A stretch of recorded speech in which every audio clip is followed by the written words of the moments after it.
Hello, it's Dr. Catherine Kirby again, continuing the series on why am I depressed. Now, if you're one of my regular subscribers and you're thinking, wait a minute, isn't this like a podcast about knitting and crocheting? Well, yes, I do that. However, instead of opening up a second channel, I decided to just stay on the same channel. And maybe some of you who really are just interested in knitting or crocheting will still benefit from this.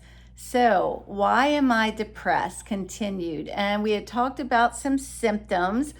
One that I didn't mention was excessive shopping, purchasing items, gambling, things that give you a high. I remember a book years ago called When Spending Takes the Place of Feeling. Usually when shopping serves a purpose of giving you like a temporary high, because you don't enjoy the items. It's just the spending, the choosing that give you the thrill. Often things will be left in bags or boxes and you don't even enjoy them. Or gambling. Gambling can give you a quick thrill. I remember a counselor at the family practice office where I worked said one time, people that love sports, they can get all their highs and lows out of the weekend football games or the hockey games, the oohs, the ahs, and then just go back to their mundane life, Monday through Friday. And I thought, yeah, that's true. Or women that read romance novels and it always seems like those people have a better life than you, makes you dissatisfied with your life, So let's go back to some of the reasons why people can get depressed. One is medications. Blood pressure medicines, especially beta blockers, those drugs end in OL, like atenolol. I remember one time I had a middle-aged woman that came in for a visit for high blood pressure. Her blood pressure was fine. And she commented, when I said, hey, what have you been doing with yourself? She said, well, not really much. I didn't do any gardening this summer. I didn't do any of the things I enjoyed doing. And I asked why, and she said, well, ever since I've been on this blood pressure pill, I just don't want to do anything. So, man, I weaned her off that pill. Sometimes people don't make the connection, but she did. And the thing that shocks me is that people take this sitting down. They don't call their physician. They don't make an appointment. They just say, well, I guess I'm just going to feel this way on this medicine. No, people, come on. But see, that's one of the problems with feeling down is that you don't make changes. You don't get help. You just continue in that rut, that car spinning its wheels and not going anywhere. Other medicines, antidepressants, can you believe that?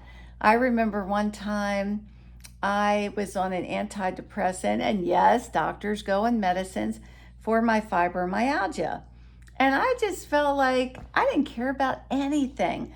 I would get incoming laboratory reports into my computer box all day long that I needed to examine and write notes. And I felt like if I could just hit a delete button and get rid of all these, I didn't care about anything. And I thought, this isn't me.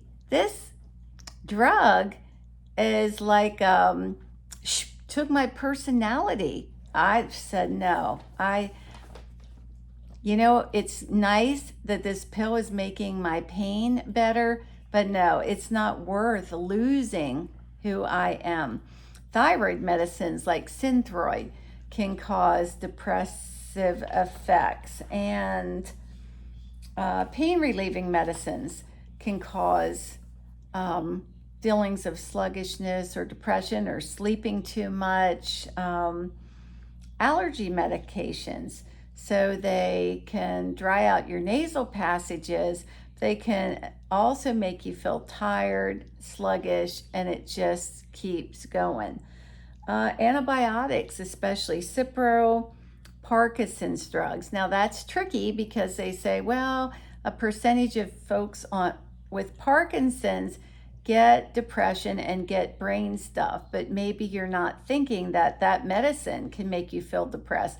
And again, different people have different depression symptoms. My husband is currently on a medicine for blood clots, and I notice he's irritable, he's snappy, he's quick to, and you look it up, and yes, it can cause that.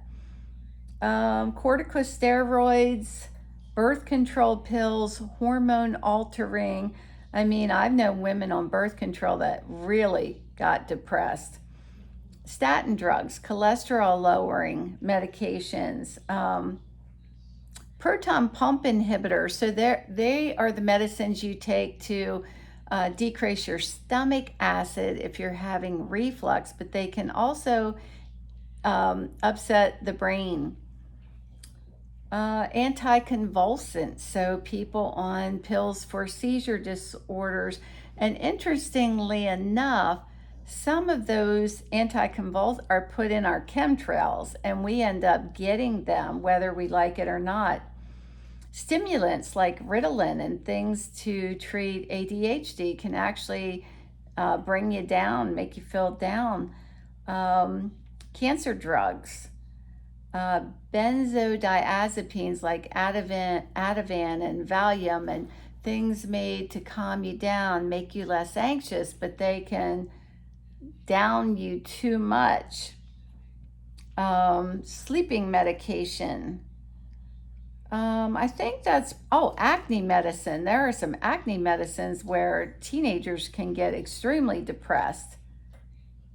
I think that's probably most of them. I might come up with some more. Sometimes blood pressure medicines can cause people to have very, very realistic dreams. Now, not scary dreams, not threatening dreams, just very realistic. People would say, I'm 80 years old and I had a dream of people I went to high school with, and it was too realistic. It just really unsettled me. Now, most of you are too young to remember when TVs were black and white, so people would like to say, I had a dream in living color. But even though the dreams weren't scary, weren't threatening, people didn't like it. They said it was just too realistic.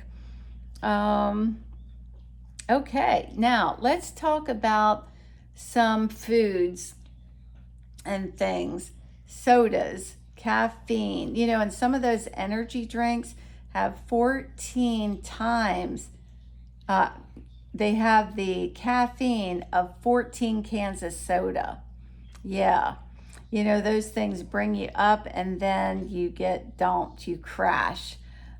People get addicted to the sweetened iced tea. They carry jugs of it around. Also, those things, because of the high sugar, cause a lot of insulin to rise up, and then again, you crash. You can feel so chronically bad that you don't know until you feel good. I used to tell people, when you wean off the caffeine, you'll be shocked at how really, really good you feel. And people would come in for their visits and say, I feel so good. I didn't know I felt bad. Processed foods, so things with sugar and things high in carbohydrates, white breads, white rices, high sodium foods, refined sugars, hydrogenated oil, so French fries and margarine and coffee creamers and everything. And those same foods that can cause a high risk in heart disease also cause depression. And isn't it interesting that people with depression have heart attacks? So the two are connected. Alcohol suppresses that part of the brain where you feel bad, so then you can be euphoric and happy. But in some people, it exacerbates the sadness. They end up having too much to drink and they're crying and feeling glum. And dairy products, surprisingly, they can bind to opiate, so morphineol receptors in your brain, which give you a high, but they're also addictive. I remember watching this show on the dangers of ice cream. I like ice cream, but he said, if you have ice cream on Monday, you are going to want ice cream on Tuesday. If you start buying ice cream, and it used to be desserts were just for weekends, they were just for Sundays. People didn't eat, they didn't buy the tasty cakes, the little Debbie's and all that stuff, the snack things. And it is shocking how many children that pack school lunches, potato chips, snack cakes, junk, junk, junk. And then they they don't want to run around the playground. No wonder. Processed, like quick to make TV dinners and things you heat up. And then the preservatives and things in food sprayed with herbicides and pesticides, they get in your system, and they're very unnatural things. They affect your brain. Things can cross what's called the blood-brain barrier. Fast foods. People who eat fast foods are 51% more likely to have depression. That's a high number. Years ago, I had a friend that was young. He worked at a fast food place. Of course, he ate fast food. He got really sick. And the doctor just said, you are eating too much fast food. And those fast foods are addicting. You want more, more, more. GMOs, so again, these are your foods treated with all that nasty stuff. Now, if you have a bad diet,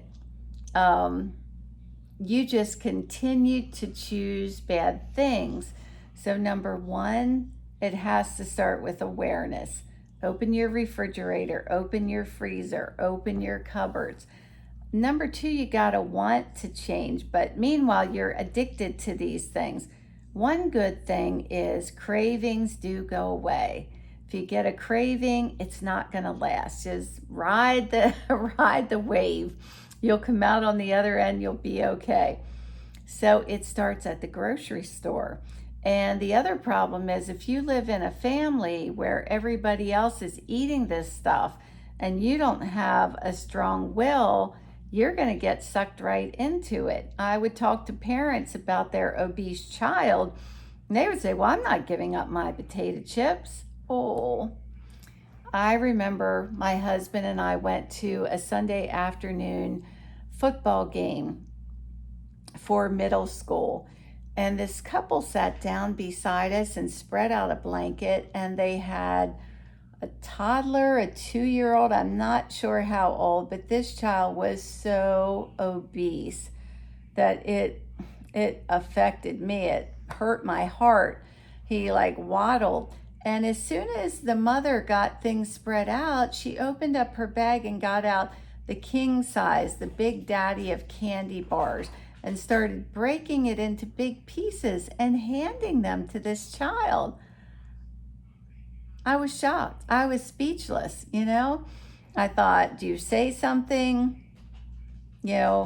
Sometimes you just don't know. You just don't know. But for yourself, you have control over everything you put in your mouth. If you're doing fruits and vegetables, you really should follow the guidelines for cleaning them. It sounds strange, but a little bit of bleach and water, and you soak all your fruits and vegetables. Margarine is terrible for you. Margarine is like plastic. I used to take care of an elderly lady. I loved her so much. Her name was Marguerite. And Marguerite was pretty chair fast. I don't want to say bed fast.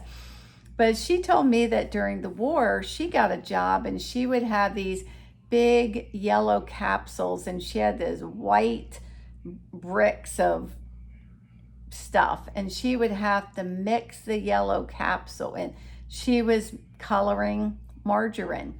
Margarine is bad. They sold us this bill of goods that butter was bad. A good rule is natural things are good for you. I fought that in my practice. Butter is good for you. Lard is actually very similar to olive oil, and I'm basing my information on real studies that were done. But if you go to the bookshelf in a bookstore and you pull out books on nutrition, you will find so much false information. You know, the Atkins diet, where people could eat bacon and burgers and all of that stuff, chicken skin and all that, and their cholesterol was fantastic. They lost weight. So things that are natural. I grew up around farmers, and they would keep bacon grease on their counter, and that's what they fried their eggs in and everything. And I mean, we've been taught differently for so long that when you hear the truth, and then people say, I don't know what to believe. Like, it grieved me when people would tell me they threw their egg yolks away. Eggs are good for you. Again, eggs are natural. They're not bad for you. People got duped into eating these horrible egg beaters and things instead of good, healthy eggs. So I used to tell the story that when I would get called to the hospital to do admissions and everything, the first room inside the door was the doctor's lounge, and the doctor's lounge was stocked with fruit, but it was also stocked with these big cinnamon buns, and you would put them in the microwave for maybe 30 seconds, and the sugar on the top would just start to glisten. They were big and they were delicious, and they were about 700 calories, and they would have cookies and things. So because I started to feel bad about eating junk, I would also pick up an apple, but I didn't eat the apple. So I just carried around. I remember my niece saying, I carry this banana to work every day, and every day I bring it home, and finally I have to throw it away. Well, then I started thinking to myself, I should eat the apple. So I would eat the apple, but then I'd also eat the big cinnamon bun. But you know, it didn't take too long until the apple started tasting good, juicy, sweet, and I started not really wanting the cinnamon bun at all, and I stopped eating it. And that's what I found, is that your taste buds will change. They will gear toward the healthy if you give it a chance, you know. So it's now, if you try to go cold turkey on these things, you go through withdrawal. Sugar withdrawals, nasty. You feel exhausted and everything. So do it gradually. I used to add 2 heaping spoons of sugar to my hot tea, and I would just shake off a few granules every day, and I now drink tea without sugar. And yet I used to say, how can people drink iced tea or tea without sugar? But gradually, now if I go to a restaurant and they only have sugared tea, it's too sweet. I can't stand it. I used to think fruit was sour. Oh, this is, ugh. Now it's really sweet because I'm not eating sugar. And you just look better, you feel brighter, and you don't want all that stuff. You're not addicted to it anymore. You know, one of the reasons why I got off caffeine was at the medical office, we would do overnight shifts, and you were always tired. You were chronically tired. And I would always have hot tea and usually a cookie. And what I found out was, if I had an afternoon off, a weekend off, and my husband and I would do a day trip, if I didn't have caffeine, I would get a horrible headache. Caffeine withdrawal headaches are monsters. You just want to lay on the bed with a cold cloth over your head and moan, and nothing treats it. Tylenol doesn't treat it. Ibuprofen doesn't treat it. It's bad. And there your day is ruined because you're addicted to caffeine. And I remember being near Washington, D.C., and we had to stop at a convenience store in a town that looked kind of iffy because I had to get my caffeine fix.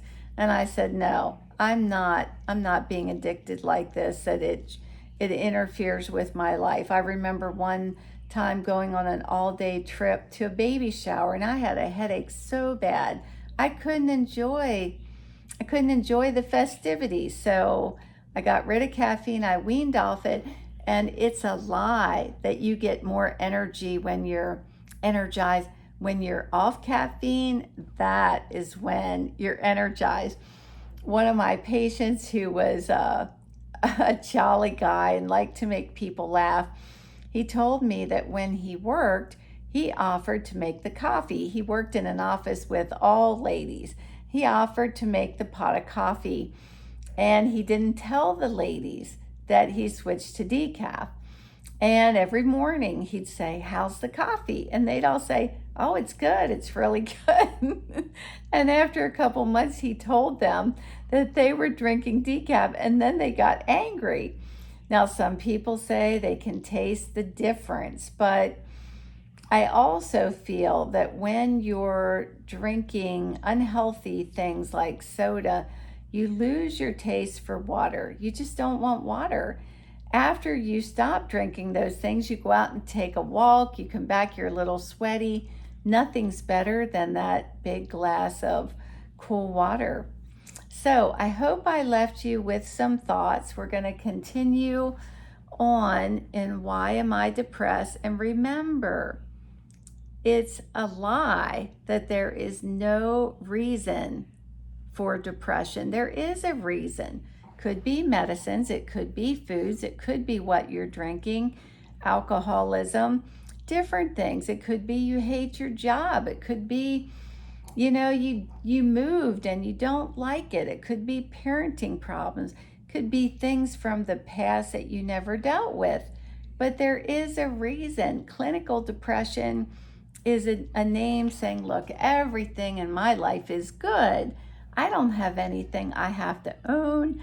I don't have anything I have to work on. I just have a chemical imbalance. Well, maybe you do have a chemical imbalance, but there's something else going on. One time I stopped at a yard sale, and I love books on the mind, the body, all of that. And I found a book on working on yourself and I think relationships. And when I brought it home, the man who lived in that house, and I saw him and his wife at the yard sale, he had filled in most of the pages in this book.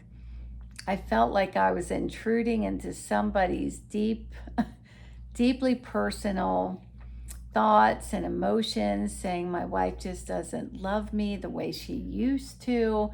She doesn't come to me anymore and kiss me. I thought, oh my.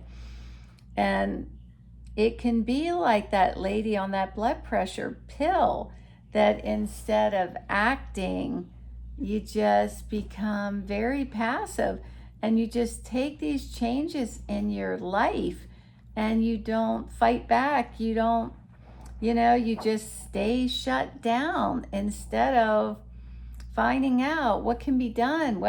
It's almost like your life is like a crystal clear stream and somebody is putting black petroleum in it, little bit at a time, and you just stand there and watch it.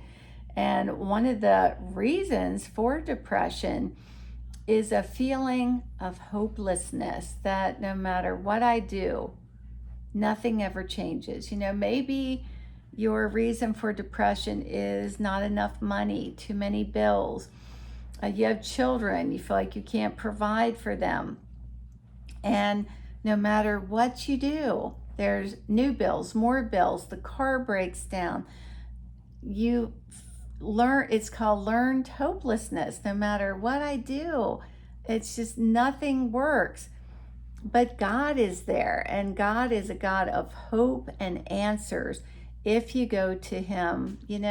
remember years ago, a lady said to me, yeah, I read the Bible, it's just words.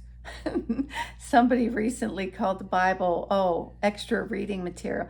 And I said to her, yeah, it is like that. You read it, and remember Charlie Brown's teacher, wah, wah, wah, wah, wah, wah.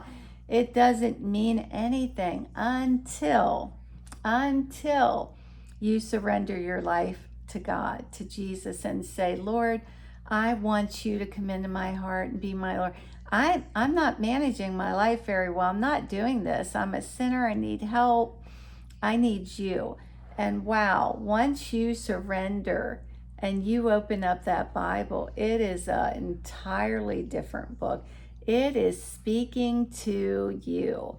I looked at Psalm 30 today, and he was talking that the God is the joy of his face, his strength of his countenance. That's how you look, happy, sad, that God is there. There's also a psalm where David called God the lifter of his chin. I remember a mom who had postpartum depression, and her son said to Mommy, do all mommies who have babies get such long faces? And yeah, people notice. If somebody says to you, hey, you're not yourself, is something wrong? Our first response is to deny it. No, I'm good.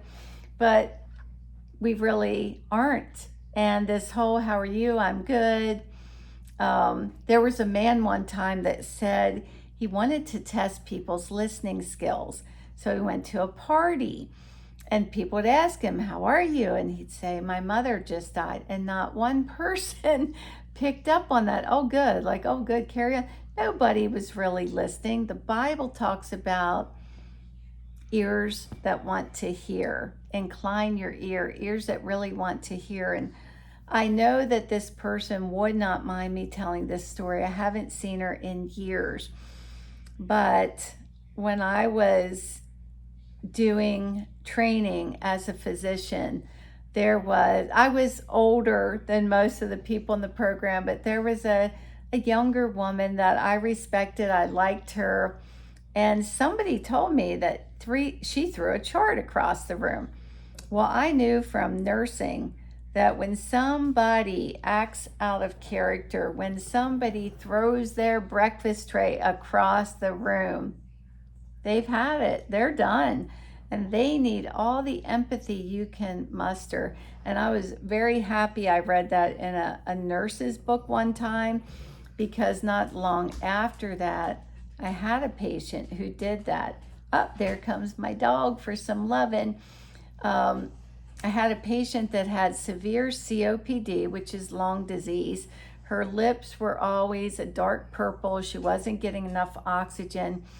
And I can't imagine what it's like not to be able to breathe. I remember one time I came home from work and I was taking a turtleneck over my head and it got stuck. And I remember the panic I felt. Chronic illness, which maybe I didn't. Oh, there's my little dog. Come here, stop. Chronic illness is a reason for depression. But anyway, hold on a minute here. Come here, stop. You went down, there you go.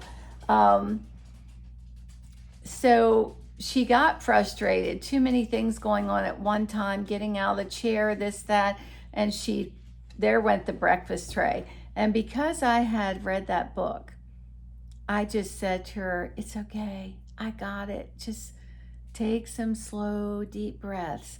And later she said to me, honey, that's not me, that's not who I am. And I said, I know.